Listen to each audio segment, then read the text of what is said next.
Good afternoon, adjudicators, ladies and gentlemen. Today I would like to talk about the topic of women's leadership is crucial in emergency situations. When I was thinking about how to write this essay, I had to firstly consider what the title meant to me.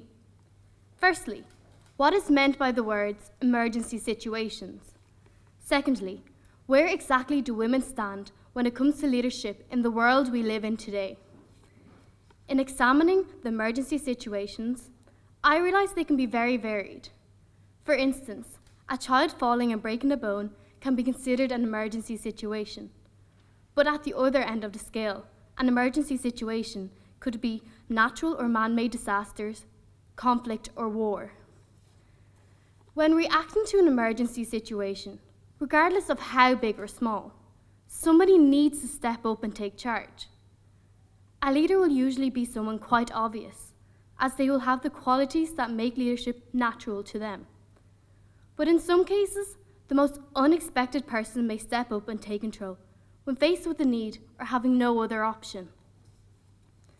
Good qualities in a leader includes the ability to remain calm, to assess the situation correctly and as quickly as possible, and to put a plan of action into place for the benefit of all involved. Leaders should be able to give clear directions, but should also be good listeners and prepared to take advice from others if necessary. A good leader should be assertive, they should be able to motivate and delegate without trying to be a hero. Lastly, a good leader will try to avoid conflict, confrontation, or making the situation worse.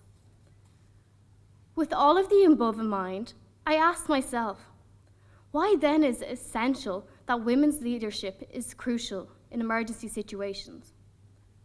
In my opinion, the answer is not that all leaders should be women, but there needs to be more women involved in leadership, particularly when it comes to responding to emergencies of a national or international issue. Emergencies don't just happen to men. So why is it that most of our leaders are male? If men are in these leadership roles, they are often unaware of the needs or problem of the women affected by these crises. In order to deal with emergency situations, both genders need to be allowed to have their rights recognized and considered by those leaders that have the power to make decisions affecting them. There needs to be a balanced input. Based on news reports and documentaries, I know that females are affected in different ways to men when a large-scale emergency situation occurs.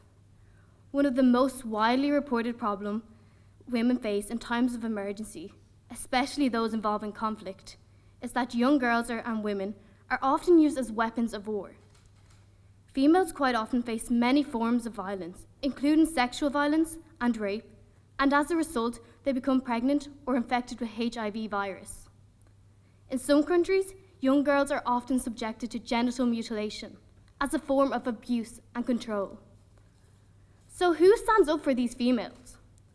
Are our male political leaders standing up and fighting this from happening? Women affected by these brutal crimes need female leaders to fight the fight for them. Yes, there are some strong female leaders in our world, but when there's such an imbalance of male-female leaders, I have to ask, is their fight strong enough? In my opinion, the answer is no.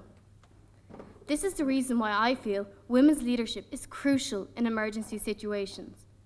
There needs to be more women taking on leadership roles. Women's leadership is essential in the aftermath of emergency situations in order to allow people to reintegrate and to return to some state of normality. Women need to have access to education, employment, justice, training, medication, and physical support amongst many other basic human needs. They need to be able to access all basic human needs for their families and themselves, as they are most likely to be the homemakers or carers. Mothers and female relations have a need to give their children education, nourishment, food, clothes, and a safe, clean living environment, as well as access to communication and digital technology in order to rebuild their lives. Women need to take ownership and control of their lives, but they won't be able to do this without the help of other women. These women need somebody who knows the very basic needs of mothers and homemakers, In my opinion, the people who mostly understand the absolute need of these poor women are other women. There are many women in our world with the ability to voice these needs and to fight on behalf of those affected. We need to firstly recognise such women are best suited for this job, and more importantly, give them the power to bring about change, to be involved in decision-making and peacemaking efforts alongside the male leaders of our world. In writing this essay, I had no desire to do so from a feminist viewpoint, debating whether or not major male world leaders are doing their jobs correctly or not. I believe these men, alongside with some women, are doing the jobs they were elected to do. What is blatantly apparent, though, is the balance of male and female leaders needs to be evened out in order to represent both genders fairly. The reality is, women are living in these devastating situations all around our world. The need for committed women to step up and take mark, take leadership and represent those who have no voice is essential now more than ever. This is why women's leadership is crucial in an emergency situation. If we fail to advocate for the rights of women, we will continue to live a male-dominant world, and women who desperately need our help will continue to go unaided. Thank you.